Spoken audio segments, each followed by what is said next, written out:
Excellent. Okay, kill the music. There's music playing somewhere, or I'm going mad, one or the other.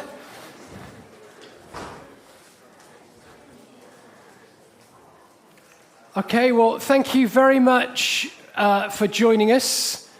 We'll aim to keep this to about an hour, as I know it's warm.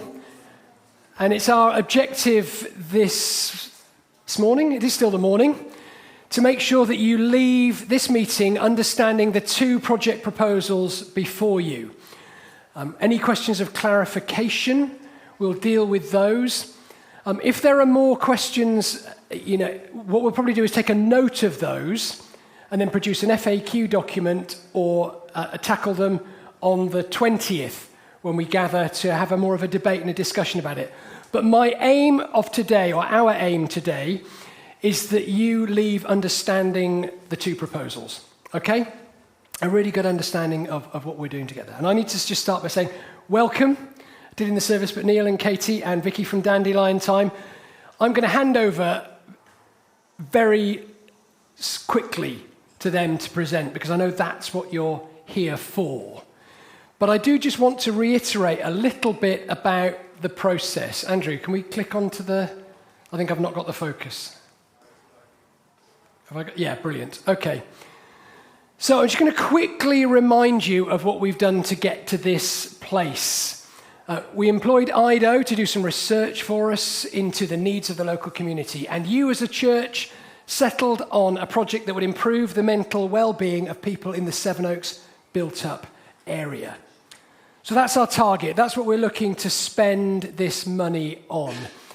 In order to then develop project ideas and work out how we were going to do that, we pulled together the stewardship team. Again, that was agreed at a church meeting here. There's a team of 8 of us from the church with appropriate professional skills to lead the process. And we appointed Nuthatch to go away and lead us through this next stage of the project. Very quickly, they sought community ideas from a number of different places and sources, including a meeting here over one evening. Ideas for projects that would meet that goal and that aim. And then they took those away and researched them. A large part of that research was finding other similar projects in and around the local area or, this half of the country, and finding out how they are delivering similar projects to meet that aim. They then worked up for us a series of project proposals. We had a look at those projects, but we presented those project proposals. They were read out at a church meeting, if you were at that, and the stewardship team looked through them, and then they were taken to focus groups, local stakeholders, Mind, Trinity School, other community leaders. We had a focus group of people from the church with lived experience of mental health or caring for people with mental health issues, challenges. And we asked them to say what they thought of them. And at the end of that process, 2 projects bubbled to the top that were clearly the most popular ideas. They were popular with the focus groups, they were popular with the local stakeholders, which is really important because we want them to get involved because they have assets and things that we can, we want to partner with them and potentially expand the scope of what we're able to do with partners. But I want to reassure you just at the beginning of this meeting that the process has been robust. We have gone through it in detail, and we as a stewardship team are confident that the process has been robust. It's been consultative. We've engaged the community, local stakeholders, students at Trinity School, the congregation at a number of meetings, so it's been consultative. And we have budgeted out these proposals so they are realistic within the money that we have. That was all I wanted to say, and I wanted to say it quickly and briefly, because what you want to do is hear what we're thinking about, don't you? So on behalf of the stewardship team, I'm really delighted. I think there's 2 really exciting ideas here that will make a potentially exciting difference to our community over the next decade or so. So I'm going to hand over to Neil and Katie to let us know exactly what they are. Give them a welcome, why don't you? Come on.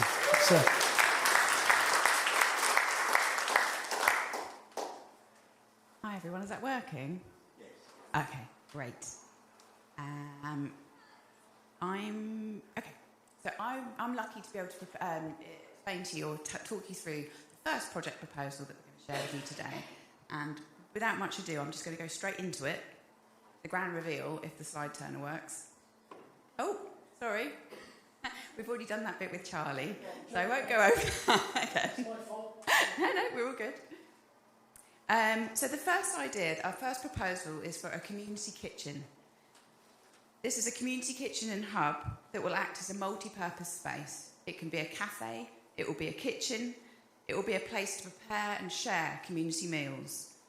There will be opportunities for people to take free cookery classes, take workshops, and it's also just a quiet place just to be.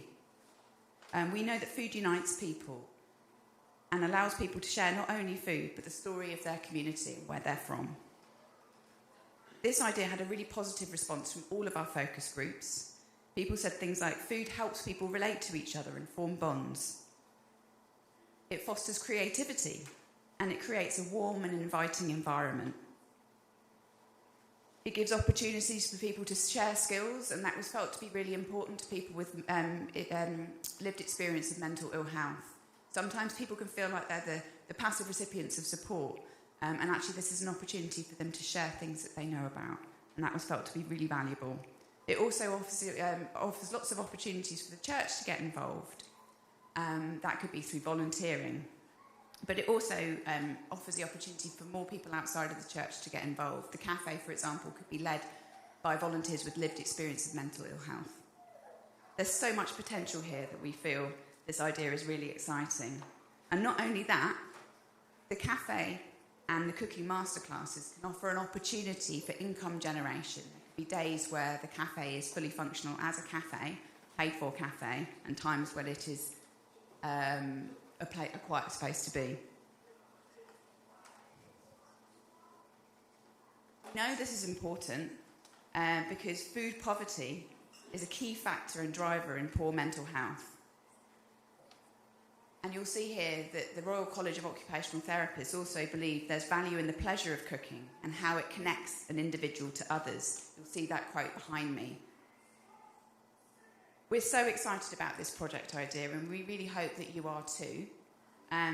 But before we get into talking about this in more detail, I wanted to share a video that Charlie kindly prepared of different kitchen projects, so you can hear from people firsthand about the benefits of this type of project.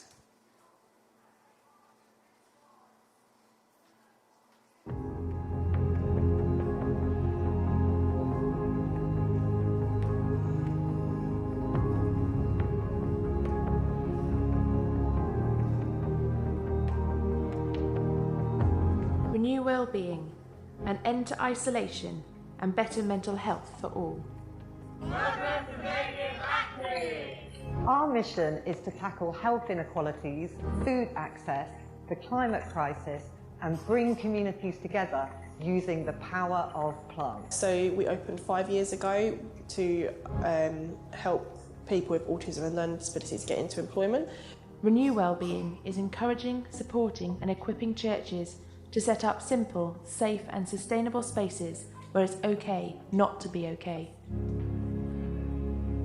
Since 2012, our plant-based community cookery school has delivered over 4,000 joyful classes to people in London and beyond. So we're in our Singleton Cafe, so we are based in Singleton Village Hall, and this is a warm space and we are pay as you feel, so it basically means that if you are unable to pay a huge amount or not at all, then that's absolutely fine, you don't have to. Being present, being prayerful and being in partnership are the three key principles behind each Renew space. Amazing things happen in these sessions. People learn to cook from scratch, create life-changing eating habits, learn new cultural cuisines, Make friends! and gain the vital skills to nourish themselves and their families. Hello, my name is Poppy. My role is front of house in country and at Singleton. And what else do we do? We hold regular community feasts to share joy, build bridges and celebrate different cultural cuisines. Each year, we save 20 tons of food from landfill. And provide 70,000 free meals. Delivered by cycle couriers to households who need support with food. I serve customers, I greet them, I'm doing the drinks. I like doing that, having fun, being enjoyable, yeah. Of all the things I do each week, Renew is the one I hate to miss.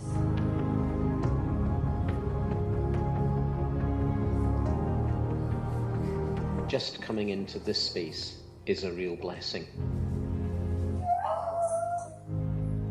We're not just a cookery school. We're part of a movement. Join us. Join us. Get involved.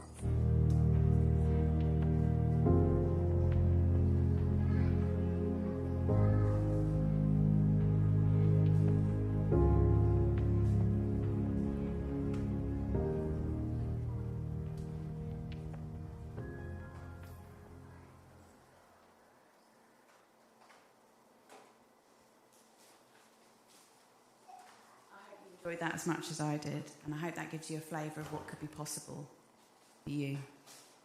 I also wanted to talk you through what a beneficiary journey might look like in your kitchen cafe, should you wish to take this idea forward. So firstly, people might find out about the Kitchen Hub through a friend, word of mouth, or perhaps through another organisation or their GP. We heard Charlie before talk about how important it was that this project is well connected with other partner organisations and beyond. When someone comes for the first time, there'll be a warm welcome, exactly like I experienced when I came through the door today, so thank you for that. And that warm welcome makes such a difference to someone that's not feeling their best self.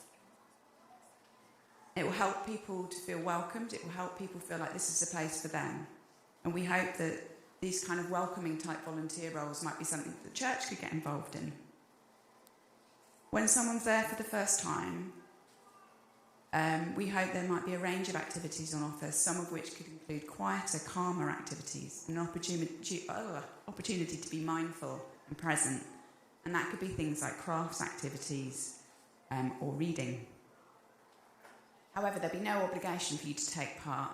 I know firsthand how difficult it can be to go into sort of a group environment, and me as an introvert would much prefer to have something I can do quietly on my own just to make myself feel grounded and centred before I engage with other people. So when you're leaving, you'll find out about other things on offer, and this could include the community meal.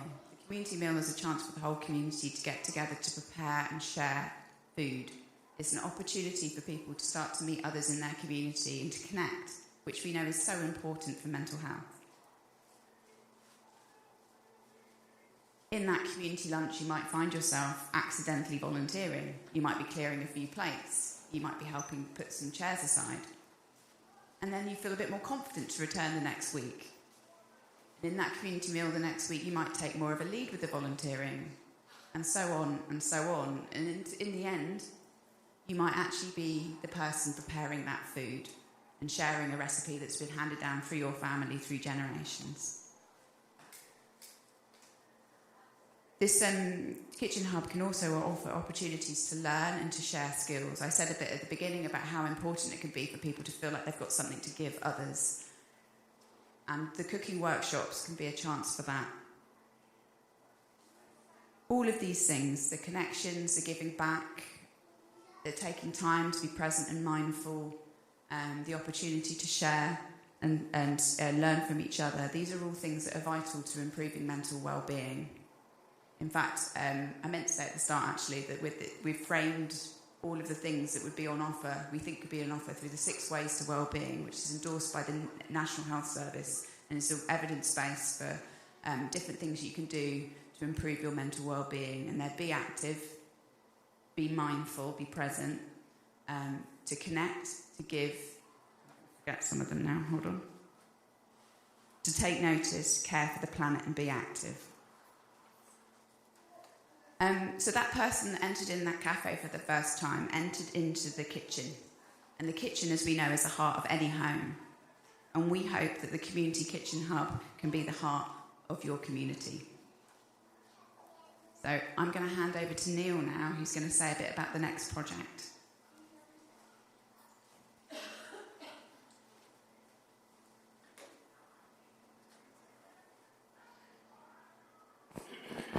Can you hear me?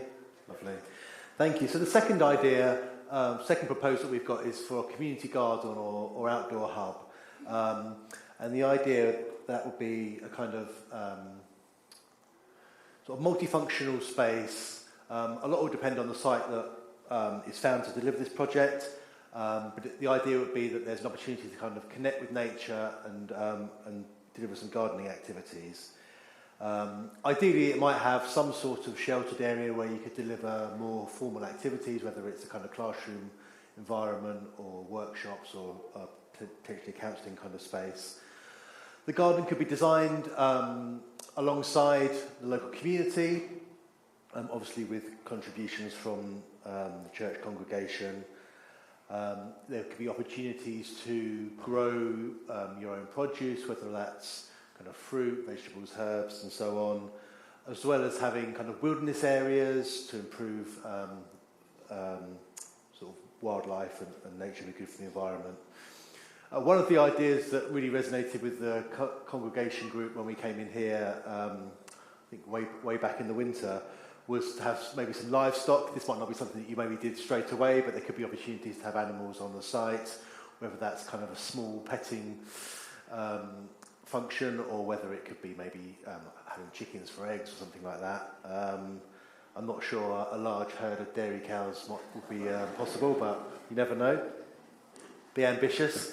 And obviously with the garden there's regular kind of activities that always need to happen in terms of kind of ongoing maintenance, so you could have a regular volunteer programme structured around well-being, so you could have a kind of formal team, but you could also run one-off events and activities delivering specific therapies around being in nature and being outside. We know there's a growing body of evidence of the real benefits of being in nature, being in green space, working with your hands, having access to trees and soil, a whole range of kind of physical and mental well-being benefits. Being in green space, being with trees is known to kind of reduce stress and anxiety, lower blood pressure. So those are all really good benefits when you're thinking about mental well-being. Some of the people we spoke to about this proposal like the idea of it being a kind of unstructured space. So there could be an opportunity, if it's open during the week, people could just go in there, use it as a calm space to sit, contemplate, be by themselves. But there may be people working there at the same time, so there's opportunities for conversations, so people aren't isolated, could have a chance to reduce loneliness and build connection with people. We think there could be opportunities to partner with other organisations delivering wellbeing activities, whether that's exercise in nature, doing specific horticulture activities linked to wellbeing, nature connection activities, also just doing any activity but in the outdoors can have a health benefit. And one of the things that came out of the consultation with the congregation was there was lots of kind of micro ideas about specific activities, and this space could be an opportunity to deliver those activities in this space. I briefly touched on the evidence before, but there's lots of published evidence. I won't read through the quote, but and we'll circulate these slides afterwards. Actually, some more detailed slides. But there's a body of evidence that there's a real benefit to people being in nature and outdoors, and GPs and other organisations are starting to encourage their patients and service users to use outdoor space to improve their well-being. Similar to the kitchen project, we have a video to show you. Again, a montage of other local projects where they've used an outdoor space to have an impact on well-being.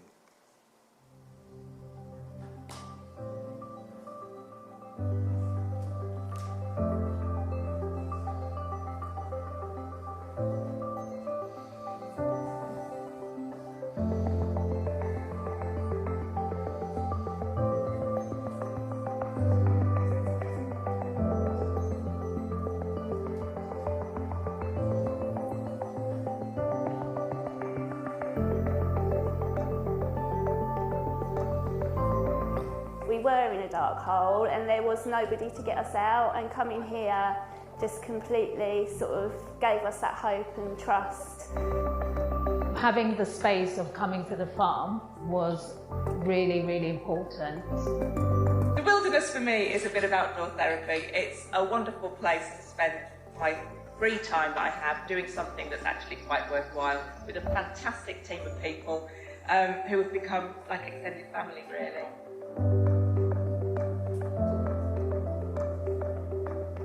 The number of children with a recognisable mental health condition has doubled in the time since we started. It's really important that young people have a chance to come to places like this.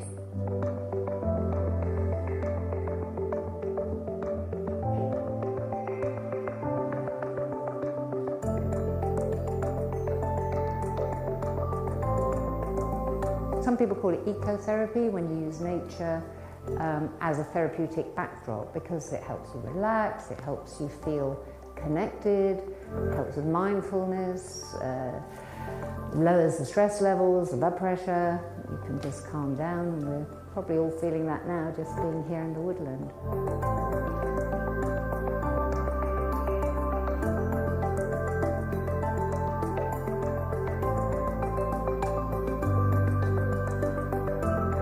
The majority of children are referred here by schools, with social services and children's mental health teams also signposting families.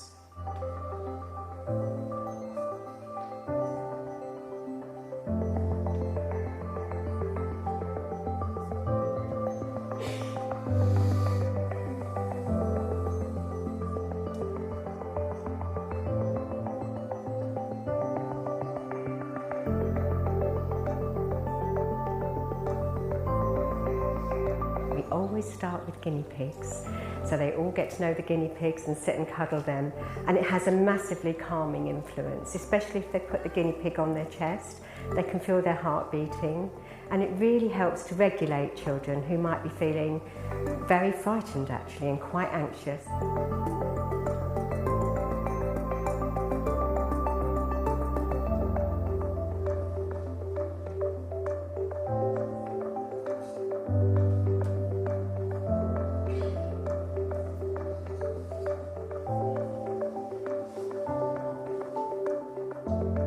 Have that space of tranquility with different people that actually they've never interacted with, and the support from all the volunteers was just so important.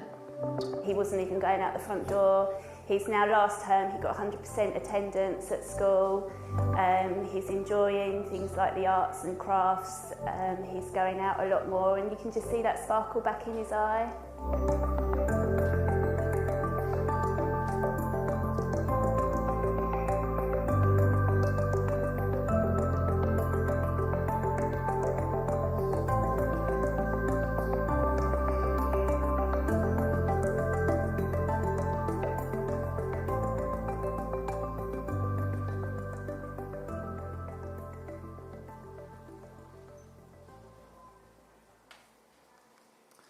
You'd be surprised how many guinea pigs you can get for £1 million, actually. So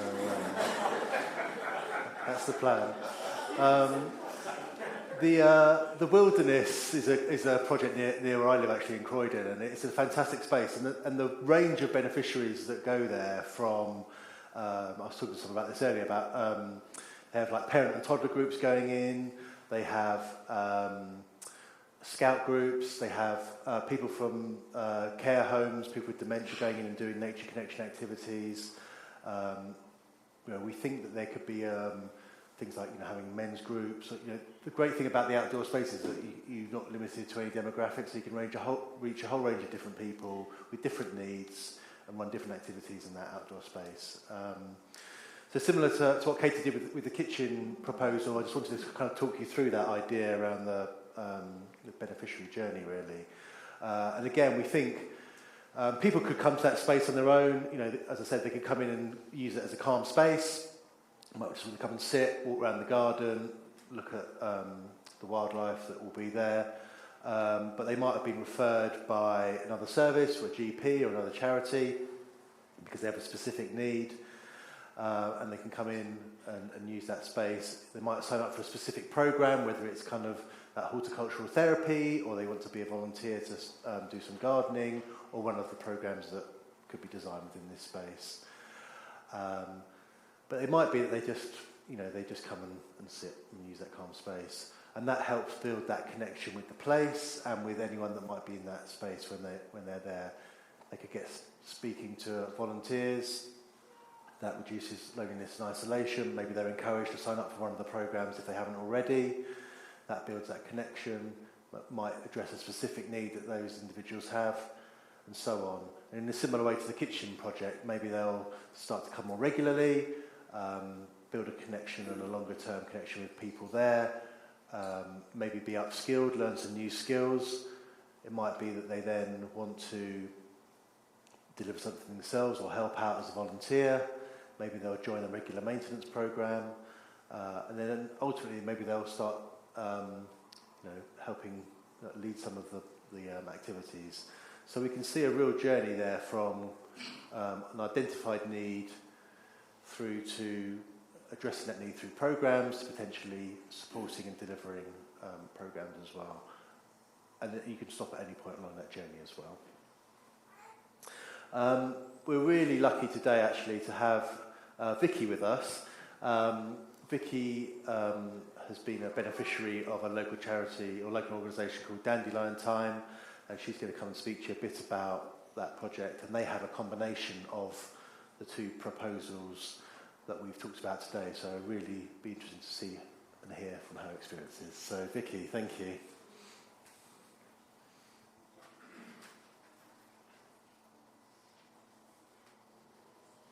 I hope this is working. Oh, it sounds very loud. Okay, so my name's Vicky Newport and I'm a family caseworker at Dandelion Time, and I've worked there for about 7 years now. I also attended Dandelion Time prior to my employment with my son Charlie, and this puts me in a unique and privileged position where I can speak both from a professional but also a personal point of view. So Dandelion Time is a charity, and it was founded in 2001 after a local GP called Dr. Caroline Bessels was inspired to create a therapeutic centre within nature for vulnerable children.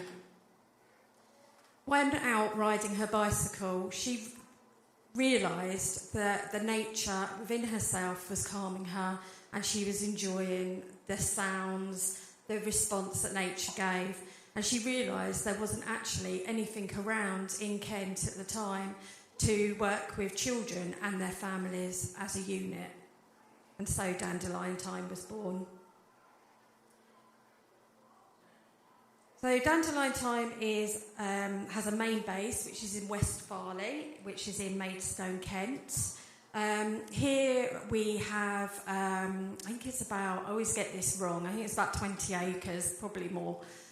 We have 3 alpacas, 2 ducks, chickens, lots of guinea pigs, about 15 guinea pigs.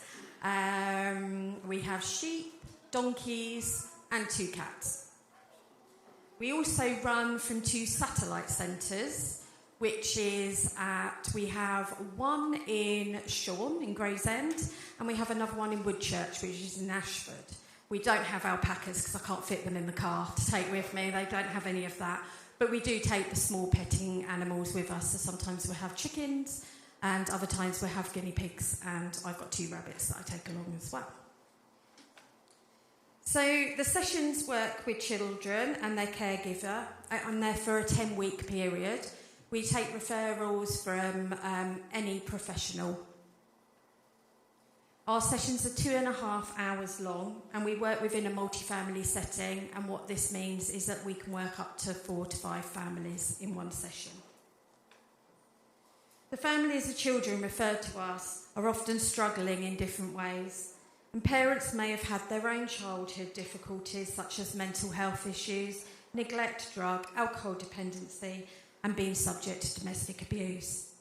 The child's emotional landscape is often bleak, and their difficulties include repeated exclusions from school, breakdown in family relationships, and the children often show aggressive or withdrawn behaviour. And a lot of the children are suffering from depression and anxiety as well as their caregivers.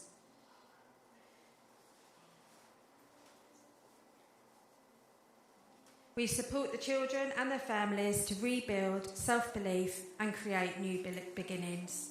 We work with the whole family, and often it is the child that communicates the family's difficulties, and we call them the little flag bearers. So quite often it's the children at school or who are having those difficulties that are waving their little flag saying something's not right, we need help. Since COVID, we have noticed, as many other services have, an increase in mental health difficulties, especially depression and anxiety, with both adults and children. We know that all statutory services are stretched, and without intervention and tackling the root causes of emotional difficulties, children are unlikely to overcome the troubling feelings and behaviours. These are then likely to reoccur or even worsen during family and adult life. The key to success of our approach is recognising the family context to a family's difficulties and helping the whole family in order to bring about sustainable change. We look to break the cycle of poor attachment, trauma or abuse, and through a change of context, gentle, practical activities helping each family to feel valued. During the family's time at Dandelion, we like to immerse ourselves within nature. It has its own healing techniques and can help with increased mood, help to reduce feelings of stress and anger, taking time out, relaxing, and improve confidence and self-esteem.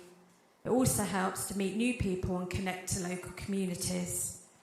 We harvest our food with the families, and whether this is digging up potatoes, picking fruit and vegetables, we will then come together to prepare a meal that we all share together around the table at the end of the session. We often get our families to make bread. The repetitive task of kneading the dough is therapeutic within itself, and often helps families to build relationships and work together. During our activities with the family, we like to keep hands busy, whether this is baking, cooking, working with clay, green woodwork, felting, and looking after the animals. During these activities, we find that more often the children and adults will open up and discuss their inner feelings and concerns. I shall now talk about my own personal view and my time that I spent at Dandelion Time as a family. I attended with my son Charlie, who was 12. He was struggling at school, unable to maintain friendships, and was diagnosed with depression and anxiety. His behaviour spiralled and was having an impact on everyday life. I remember sitting at the bottom of the stairs after a battle to get him to school and just feeling hopeless and alone. We were referred to CAMHS, but Charlie found CAMHS too hard and just couldn't express himself. We were referred to Dandelion Time via Charlie's school. On commencing Dandelion Time, I remember feeling nervous and very anxious. It had been a struggle even getting Charlie in the car to get there, and it was, another appointment, another profession. And to be quite honest, I must admit, I felt the same. However, on arrival, we were greeted warmly and put at ease straight away. It felt as though we'd stepped into a family. Everyone was so welcoming. I saw Charlie relax, and for the first time in a long time, and I had hope. During my time at Dandelion, I experienced a sense of belonging. I remember sitting and watching Charlie in the garden with the other peers, and he was actually smiling.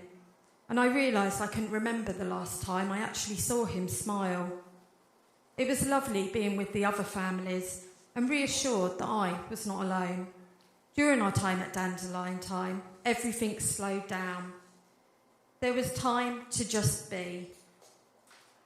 And it was within these moments that I realised just how stressed I had become. I was also suffering with depression and anxiety.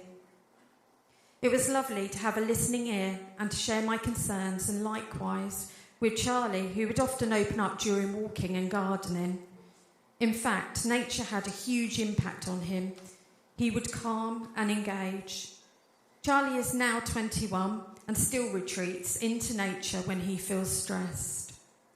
Dandelion for me gave me confidence to interact with others, a chance to slow down, enjoy quality time with my son.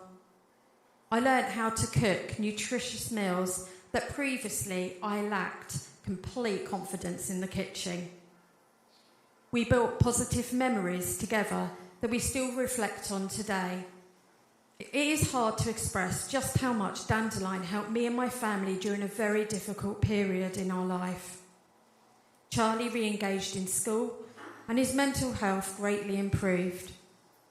It was because of this that I volunteered on family sessions, and after a year of volunteering, I gained the post of family caseworker and haven't looked back. I observe daily the effects that Dandelion time have on all family members. For children who find it hard to have talking-based therapies and often do not understand their own emotions. I've witnessed amazing transformations from building family connections and relationships. The confidence, laughter that is shared amongst families whilst preparing their meals. Compromise, compassion and love emerge between child and the caregiver.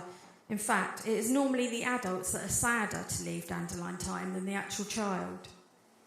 Many of the adults have returned to volunteer within our gardens and some to care for our animals, as this is where many have say they found their inner peace. I can't express how much nature has to play in the healing process. The cycles within nature itself brings hope. For example, the change of seasons and the regrowth of plants. It allows people to slow, reflect and recharge. The digging within the soil and planting seeds, nurturing and caring for them to go, very much like ourselves if you think about it. Coming together around the table to enjoy a meal together and that everyone has created brings enjoyment and achievements to individuals and in turn increases the self-confidence and self-esteem. I have seen children and adults grow in confidence, where they no longer hold their heads low and shuffle their feet. They regain confidence, resilience, stand taller and take bigger strides. Some adults who have completed Dandelion have been able to commence employment, to retrain. For example, we have 2 mothers who went on to do their training for counselling. And some that have taken volunteers opportunities, whether this be at Dandelion Time or another organisation. Thank you for listening. And lots of families have also made friendships that they have continued after their time at Dandelion Time. Thank you for listening. Please feel free to ask any questions and I will try my best to answer them. Thank you. Thank you so much, Vicky. We're going to have a few questions afterwards, actually. So do you want to take a seat for now? Thank you. Well, thank you so much for that, Vicky. Hopefully that gives an idea of how an organisation can have a garden hub or a kitchen opportunity and some of the benefits that could entail. And also Vicky's story, I think, in some ways by coincidence, syncs with that beneficiary journey that we outlined for the kitchen and garden hubs as well, in terms of being a beneficiary and service user at the start and going right through to being a volunteer and then delivering services as well. So hopefully that's given you a real flavour for that. And I think sometimes it is a bit of a challenge to understand how these types of projects can have an impact on mental health and well-being. So hopefully that's kind of bridged the gap for you in that journey as well. We're going to have a short time for some questions. These are more around kind of clarifying the projects or something you maybe don't understand about it at this point. The meeting in about 10 days' time on Wednesday the 20th, that'll be more of an opportunity to kind of discuss the kind of pros and cons of that once you've had a chance to digest what we've got today. We haven't got loads of time left, so maybe we have sort of 5 minutes of questions, and then we're going to try and go into a bit of a a breakout for a quick discussion and just kind of get the juices flowing about discussing some of the ideas. Does that sound timing-wise okay, Charlie? Yeah. Fab. Has anyone got any questions? Yes. Straight up.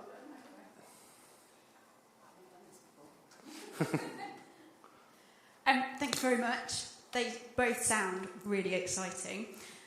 My first question is, have we identified any potential sites for either of those projects yet? Or is that we've not got that far yet? We haven't got that far yet. We did do a kind of very high-level search for if there were possible sites, so almost like a feasibility level study, just to have a quick look to see if something was identifiable.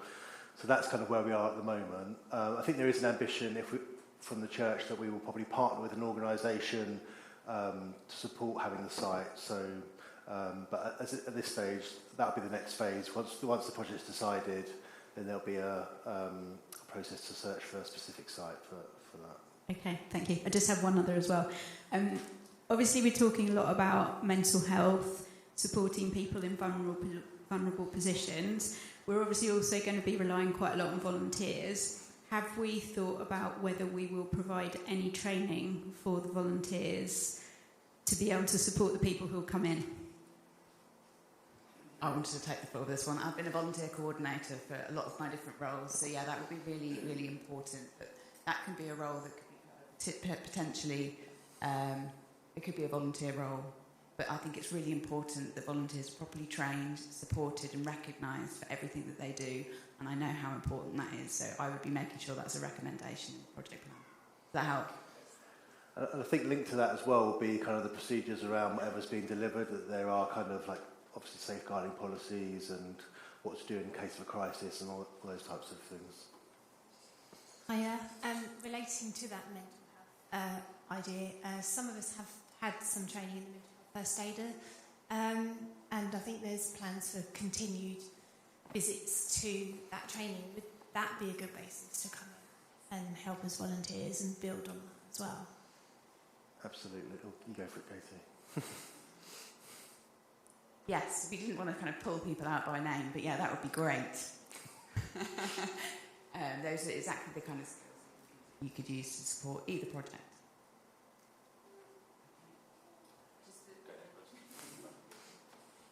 Thanks.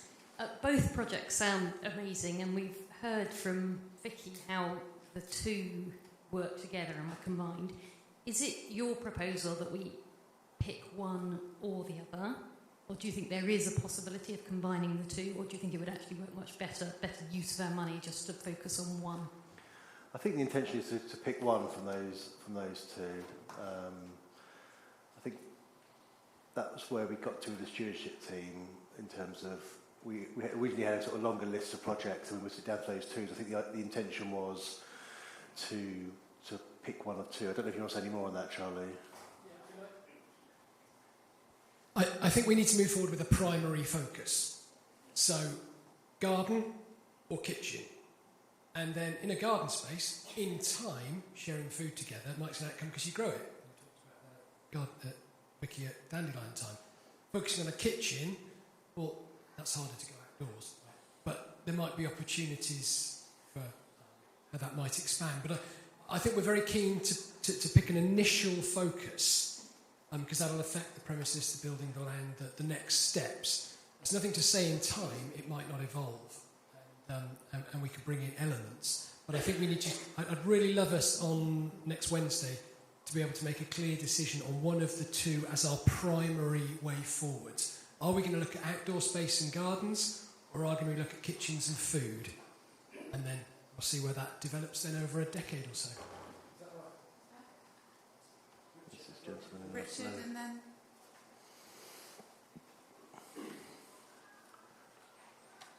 Thank you. I would echo everyone's sentiment. Both look really exciting.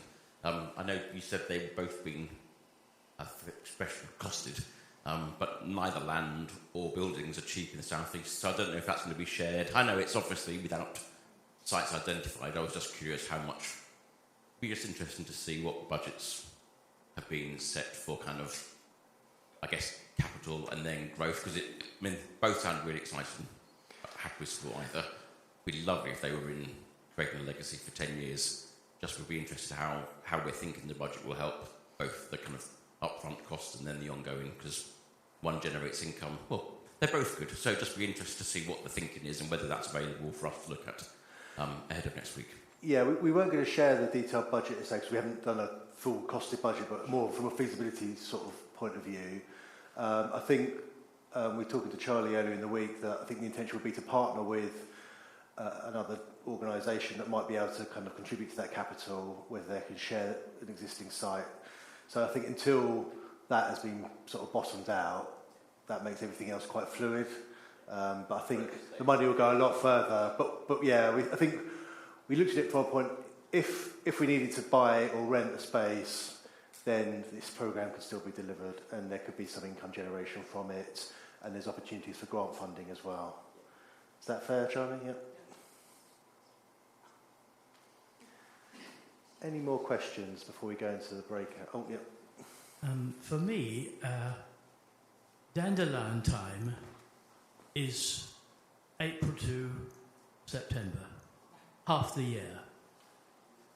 Now, I know that's only a nice title for your project, but the other 6 months of the year are very different. We're in the good bit at the moment still, and we can think that way because we can go outside now and see lots of life burgeoning still. Yeah. I'm sure there are answers, but October to March is a long time when there's not really much going on outside and not that many people want to be out there anyway. Absolutely. We took some advice from people delivering kind of horticultural therapy and things like that, and they were very adamant that it can be done, but you need to plan your programs to make sure that you cover seasons that aren't growing seasons. Obviously, there's some ongoing maintenance things that can be done by volunteers, but there's a lot less to do outside of growing seasons. So you would have to adapt programs to meet, to do different activities, maybe more the kind of the exercise-based ones or things like that. I don't want to put you on the spot, Vicky, but I don't suppose you've got an experience of that you could share from what you delivered. Definitely from, I mean, we go out all year round, we do, but from a way of harvesting, yes, it does become much less during those winter months. I suppose at Dandelion Time we're lucky that we've got the outside space and the indoor space, but we do still we still go for walks, we still look at the changes within the environment, still be with the land. We will be digging up potatoes and planting certain vegetables and flowers ready for the next season. So I don't know if that answers your question really, but we do have a warm space that we do go to during the winter months because obviously it is cold and our families don't want to be outside freezing cold for 2.5 hours. You know, it's not going to happen. So. You're right in saying that when you've got the nice weather, it is good. But we're lucky that we've got both worlds really at Dandelion Time. So we've got.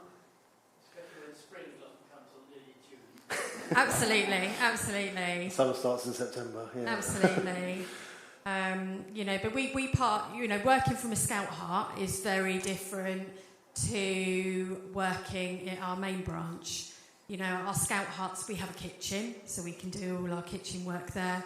But then we also, I'll take Sean, for instance, we're right next to Sean Country Park. So we use their facilities and go for walks and whatever there. So.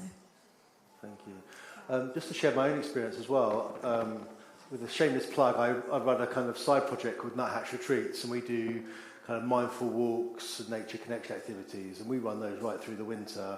And actually, it's really interesting when you walk around a woodland in July, it's very different to in November or February. So obviously you do need to be mindful of your audience and you need to adapt the programs, but there are lots of opportunities to kind of deliver winter programs in the outdoors as well. We have this mantra that there's no such thing as bad weather, just bad clothes. So, but there has been one or two times when there's been bad weather.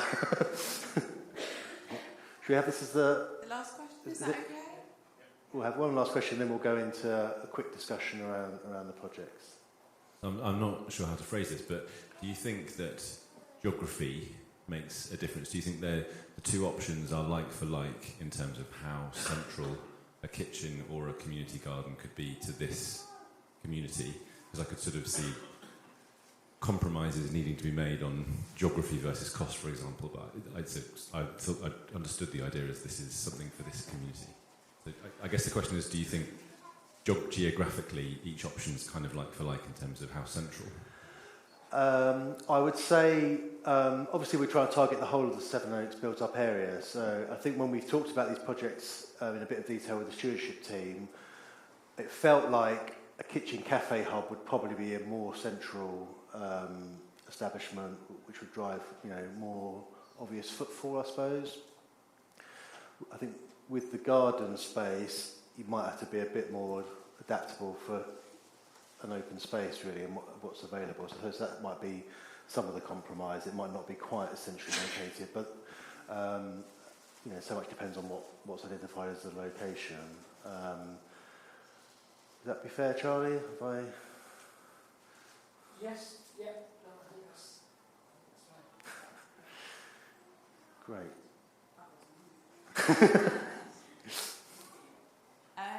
So I think we've only got about 5 minutes. Yeah. Is it okay to carry on for just a bit? Do maybe a 5 or 10 minute quick mini groups? Are we okay? What we suggested we would do is we'll just turn into groups in 4 or 5 groups around the room and just begin to talk to one another. Just for 5 minutes about what excited you, what encouraged you, what you like. Have you got questions for clarification? And if so, we'll then try to address those on the 20th. You might want a bit more detail about an area, fine. Also, you could email us those questions. What we'd love you to do is to turn. We can self-organise, can't we, people? Let's turn into groups of 8 or 10 and begin to just give a little bit of initial feedback to one another.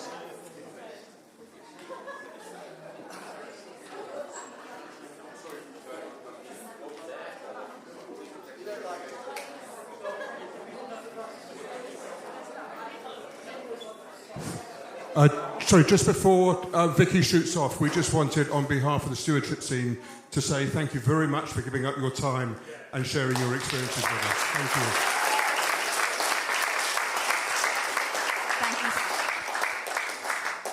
Oh, thank you so much. You really shouldn't have.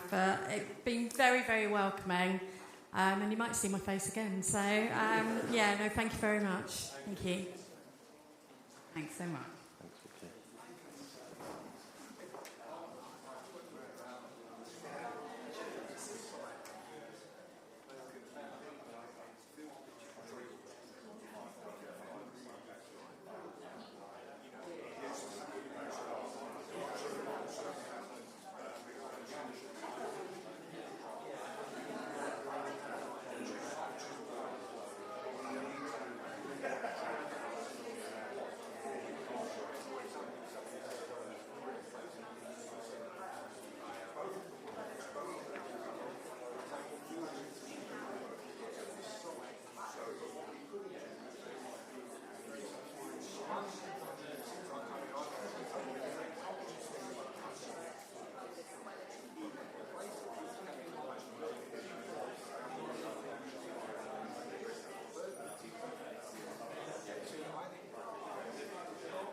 Hello? Oh, I'm back. Thank you. Can we come back now as a group? Thanks, everyone. So we're just going to go around each group, and it would be great to hear any positive or interesting points you might have, and any questions for clarification. So those questions, we will have to come back to you next Wednesday. So we won't be able to answer them now, but it'd be good to get a sense if you've got any questions you need to clear up before we go into the next session on the 20th. I think we'll put together kind of a written FAQs to circulate as well. Okay, so did you want to start? Yeah.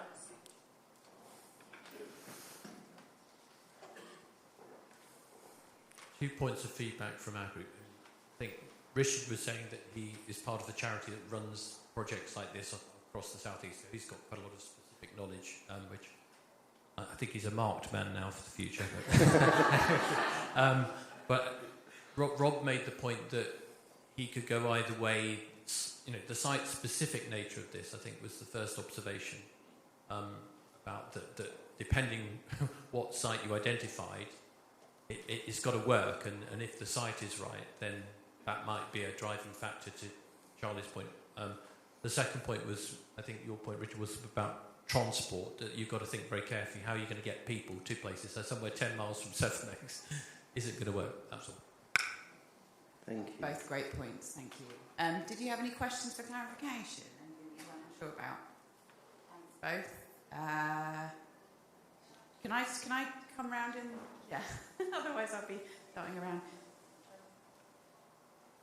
Yeah, we don't have any questions or clarifications. We had a good discussion, and I think part of it is also thinking about the evolution. You know, if we did go with the kitchen project to start off with, which feels like people are a bit more excited about, that it doesn't mean that the garden side couldn't come. We couldn't do trips out. We couldn't go into Knoll for walks. There couldn't be that element to it. But the all year thing, I think, is something that we talked about quite a lot as well.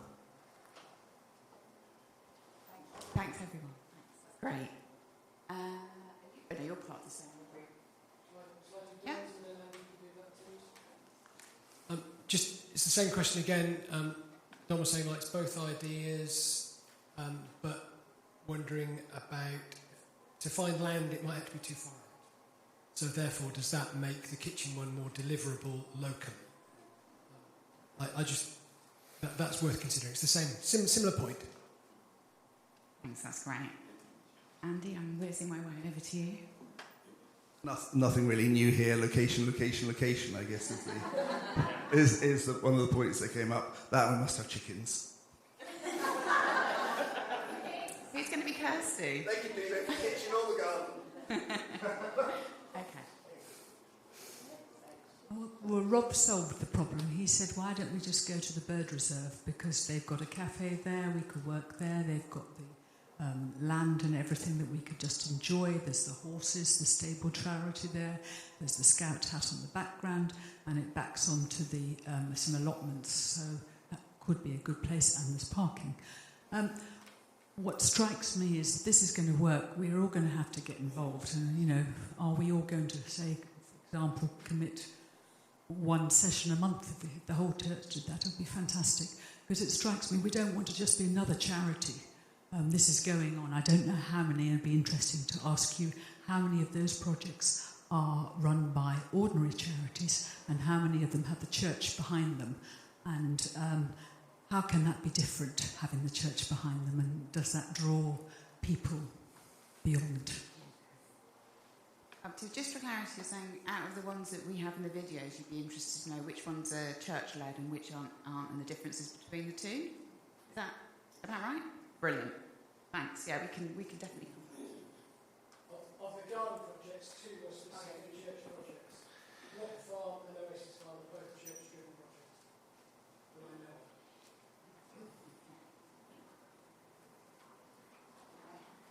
of. Yeah, we echo everything that's been said already. We had those same discussions here. The one more specific question is, are there any, or is it really research or any demographics on which of the two projects would have a greater impact in our area? Specifically to those who have Well, at present we've done some focus groups with people with lived experience of mental ill health. I think what you could probably do is maybe speak, and I know that when we've spoken to the primary care network, that's the GPs working together, they're interested in both and feel that both have an impact. Does that partly answer the question? So I shouldn't have done that. I think that's partly why those two rose to the surface, because they were the two projects that we looked at that could potentially reach the widest demographic and have the biggest impact. I wouldn't say one or other of them necessarily came out ahead in that sense. And so much would depend on the specific programs that were delivered as part of that umbrella as well, I suppose. Sorry, just to add from our group, we're very interested in longevity of it, but also a monitoring of the initial need that we've identified now, and making sure that the project, if it does continue, that is still meeting the need that we identified. We reach a time, sometime, I don't know when we can draw the local community more into what we're doing and giving them knowledge of it. And indeed the Seven Oaks District Council. Once people are fired up, all sorts of ideas flow. Absolutely, that sounds great. And I know I had some really interesting discussions with Seven Oaks District Council. That helps.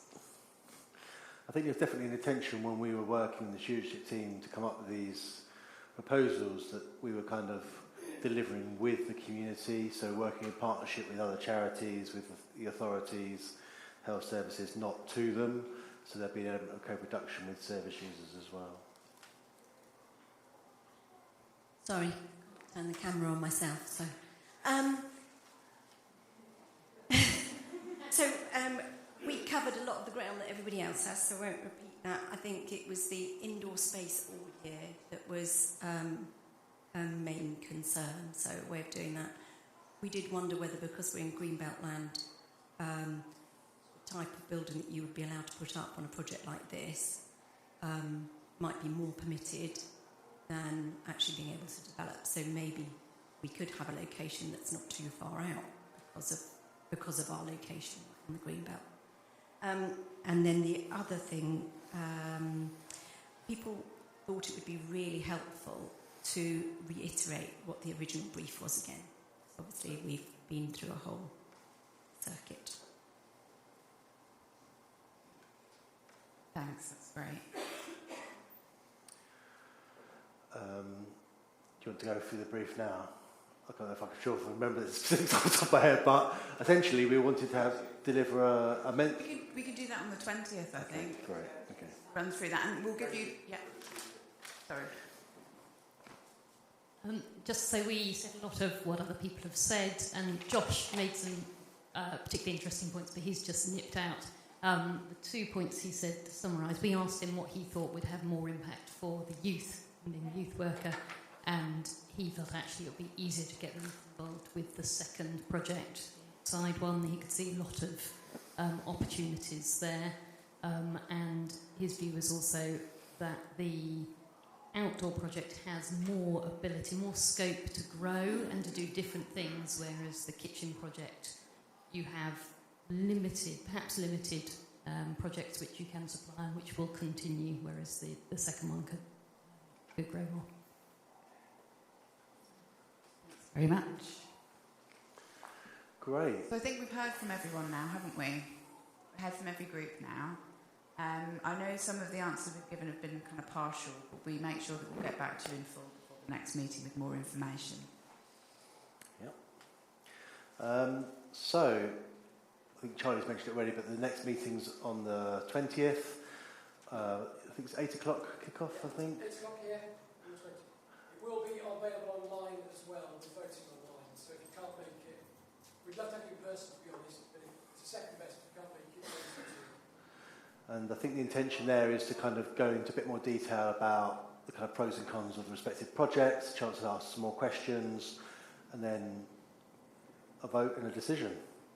And then we'll all run out the door, job done.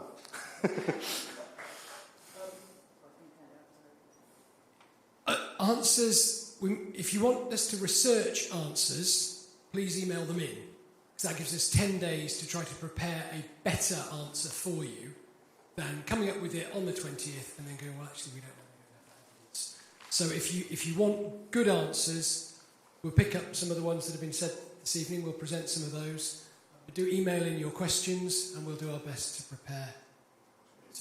Send them to Neil, operations@bgbc.co.uk. Otherwise, Neil, Katie, can we give them a round of applause for all their hard work? Thank you for having us. And for presenting to us this morning. And we'll see you back here on the 20th. God bless you, folks. Please have a good afternoon.